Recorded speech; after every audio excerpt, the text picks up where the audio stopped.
Hello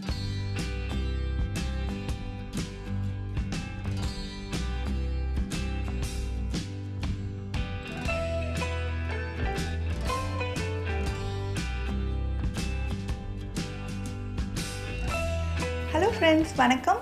welcome to Shanu சமையல். இந்த வீடியோவில் நம்ம எல்லாருக்குமே ரொம்ப பிடிச்ச மிக்சர் எப்படி பண்ணுறதுன்னு பார்க்க போகிறோம். மிக்சர் பார்த்திங்கன்னா கொஞ்சம் லென்த்தியான ப்ராசஸ் மாதிரி தெரியும். ஆனால் நம்ம ஓமப்பொடியும் காராபூந்தியும் பண்ணுறது மட்டும்தான் வேலை. மற்றது எல்லாமே ரெடிமேடாக இருக்கிறது தான். நிலக்கடலை, அப்புறம் பொட்டுக்கடலை, அவல், அப்புறம் கருவேப்பிலை, இதெல்லாம் முந்திரி பருப்பு, இதெல்லாம் சேர்த்தோம்னாலே நம்மளுக்கு எல்லாம் ஒன்றா சேர்க்கும்போது மிக்சர் சூப்பராக நிறைய குவான்டிட்டியில் கிடைக்கும். சில கரெக்டான டிப்ஸ் எல்லாம் ஃபாலோ பண்ணோம்னா ரொம்ப ஈஸியான சுவையான மிக்சர் வீட்டிலே ரெடி பண்ண முடியும். வாங்க எப்படி பண்ணுறதுன்னு பார்க்கலாம். வீடியோக்குள்ளே போகிறதுக்கு முன்னாடி நம்ம சேனல் இது வரைக்கும் சப்ஸ்கிரைப் பண்ணாதவங்க இப்போ சப்ஸ்கிரைப் பண்ணிவிட்டு பக்கத்தில் உள்ள பெல் பட்டனையும் கிளிக் பண்ணிக்கோங்க. சரி, ஸ்டார்ட் பண்ணலாம். இப்போ ஃபஸ்ட்டு பிளெயின் சேவ், இந்த ஓமப்பொடி மாதிரி இருக்கும் இல்லையா, அது பண்ண போகிறோம். அதுக்கு இந்த மிக்சிங் பவுலில் 2 கப் அளவுக்கு கடலை மாவு, நம்ம எவ்வளோ கடலை மாவு எடுத்துருக்கோமோ அதில் பாதி அளவுக்கு அரிசி மாவு, 1 கப் அரிசி மாவு, 1 டேபிள் ஸ்பூன் மிளகாய்த்தூள், 1/2 டீஸ்பூன் பெருங்காயத்தூள், தேவையான அளவு உப்பு, இதை சேர்த்து நல்லா கலந்துக்கணும்.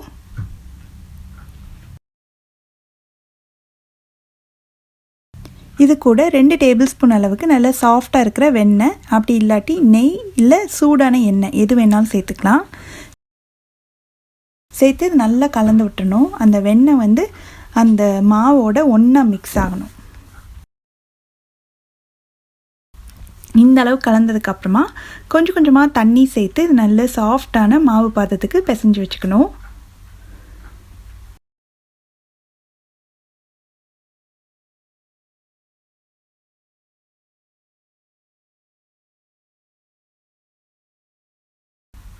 இந்த மாதிரி சாஃப்டாக இருக்கணும்.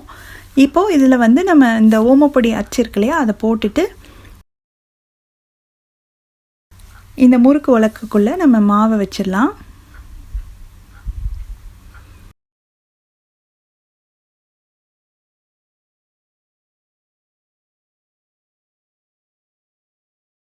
இந்த ஓமப்பொடி புழிஞ்சு எடுக்கிறதுக்கு தேவையான அளவு எண்ணெய் ஊற்றி கரெக்டான சூட்டில் இருக்குது. இப்போது அதை நேராக நம்ம எண்ணெய் மேலே பிழிஞ்சிடலாம்.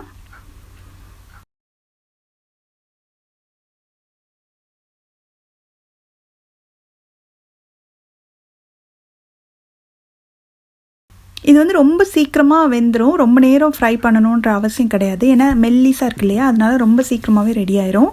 இப்போ ஒரு சைடு நல்லா ஃப்ரை ஆனதுக்கப்புறமா இதை திருப்பி போட்டுட்டு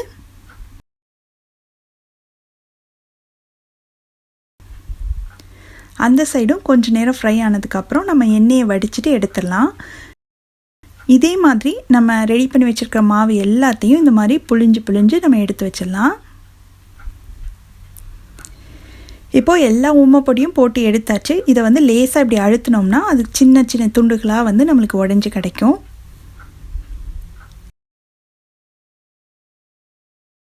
ஃபஸ்ட்டு ஓமப்பொடி ரெடியாக இருக்குது. அடுத்து காராபூந்தி பண்ண போகிறோம். இதுக்கு 2 கப் அளவுக்கு கடலை மாவு,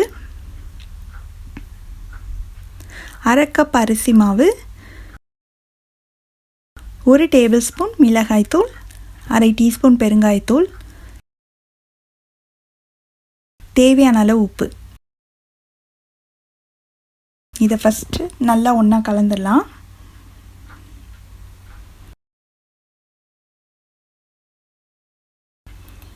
இப்போ இது கூட நம்ம தண்ணி சேர்த்து கட்டி இல்லாமல் நம்ம கரைச்சிக்கணும். அதனால நான் இந்த விஸ்க் வச்சு நான் கரைக்க போகிறேன். அப்போ ஈஸியாக கட்டி இல்லாமல் நம்மளுக்கு கிடைக்கும்.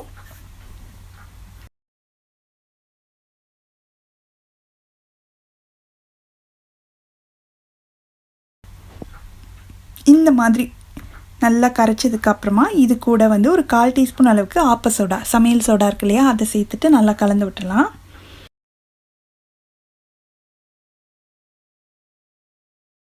இந்த மாவு பார்த்திங்கன்னா நம்ம தோசை மாவு பக்குவத்துக்கு இருக்கணும். இந்த மாதிரி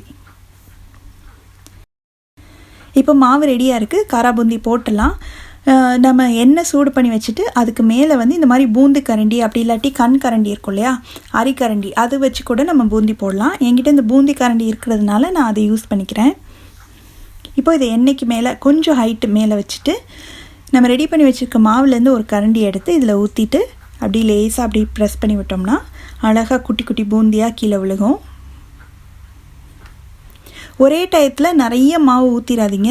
ஏன்னா நம்ம எடுத்துருக்கிற பாத்திரத்தோட அளவுக்கு தகுந்த மாதிரி தான் நம்ம மாவு ஊற்றணும். இல்லாட்டி பூந்தியெல்லாம் ஒன்றோட ஒன்று ஒட்டிட்டு நம்மளுக்கு ரவுண்ட் ஷேப்பாக கிடைக்காது.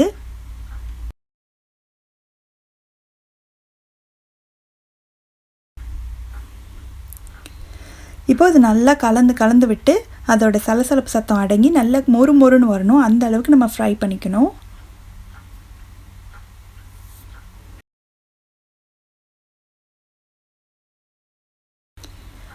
இப்போ நல்லா ஃப்ரை ஆகிடுச்சு. எண்ணெயெல்லாம் வடிகட்டி நம்ம எடுத்து வச்சிடலாம்.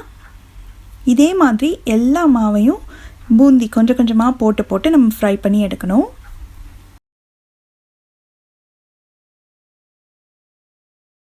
இப்போ காரா பூந்தியும் ரெடி ஆயிடுச்சு. நல்லா சூப்பராக கிறிஸ்பியாக வந்திருக்கு.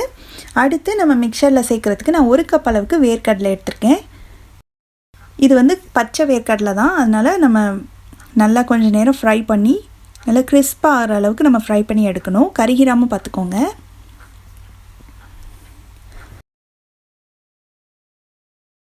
நல்லா ஃப்ரை ஆனதுக்கப்புறமா எண்ணெயை நல்லா வடிச்சிட்டு இந்த வேர்க்கடலையை நம்ம காரா பூந்தியோடு சேர்த்துடலாம். அடுத்து 1 கப் அளவுக்கு பொட்டுக்கடலை எடுத்திருக்கேன். இது ரொம்ப சீக்கிரமாகவே வறுபட்டுரும். இதையும் எண்ணெயில் நல்லா ஃப்ரை பண்ணிவிட்டு எண்ணெயை நல்லா வடித்து எடுத்து அந்த காரா பூந்தியோடு சேர்த்துக்கலாம். அடுத்து நான் 3/4 கப் அளவுக்கு திக்கான அவல் எடுத்திருக்கேன். அவலும் சீக்கிரமாக ஃப்ரை ஆயிரும். அதனால் ரொம்ப நேரம் இருந்ததுன்னா கருகின மாதிரி ஆயிரும். அதனால் குயிக்காக நம்ம இதை எடுக்கணும். ஸ்டவ்வை நல்லா சிம்மில் வச்சுட்டு கூட நீங்கள் ஃப்ரை பண்ணிக்கோங்க. இதுலேயும் எண்ணெயெல்லாம் நல்லா வடித்து எடுத்துட்டு நம்ம இந்த காரா பூந்தியோடு சேர்த்துடலாம். இது கூட நான் ஒரு 1/4 கப் அளவுக்கு முந்திரி பருப்பு சேர்க்குறேன். இது ஆப்ஷனல் தான். நீங்கள் வேணும்னா சேர்த்துக்கலாம். இல்லைனாலும் முந்திரி பருப்பு இல்லாமையும் செய்யலாம்.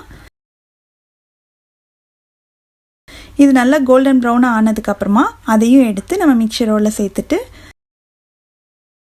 கடைசியில் கொஞ்சமாக கருவேப்பிலை இலையும் சேர்த்து அது நல்லா பொரிஞ்சதுக்கப்புறம் அதையும் எடுத்து மிக்சரில் சேர்த்துலாம். இந்த கருவேப்பிலை வாசனையோட மிக்சர் சாப்பிட்றதுக்கு ரொம்ப நல்லாயிருக்கும். இப்போ நம்ம வறுத்தோம் இல்லையா, வேர்க்கடலை, பொட்டுக்கடலை, அவல், இதுக்கு எல்லாத்துக்குமே நம்ம உப்பு காரம் சேர்க்கணும். அதுக்காக ஒரு 1/2 டீஸ்பூன் மிளகாய்த்தூள், 1/4 டீஸ்பூனில் பாதி பெருங்காயத்தூள், கொஞ்சமாக மட்டும் உப்பு, இந்த எக்ஸ்ட்ரா சேர்த்த ஐட்டம்ஸ்க்கு மட்டும் உப்பு சேர்த்துட்டு நல்லா கலந்து விட்டுருங்க.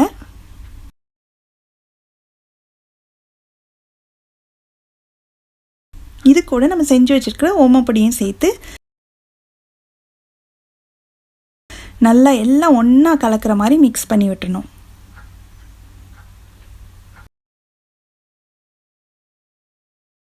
அவ்வளோதான். ரொம்ப கிறிஸ்பியான ரொம்பவே டேஸ்டியான மிக்சர் எப்படி பண்ணுறதுன்னு பார்த்தோம். நீங்களும் இந்த ரெசிபியை கண்டிப்பாக வீட்டில் ட்ரை பண்ணி பார்த்துட்டு எப்படி வந்ததுன்ற கமெண்ட்ஸை மறக்காமல் ஷேர் பண்ணுங்கள். தேங்க்ஸ் ஃபார் வாட்சிங்.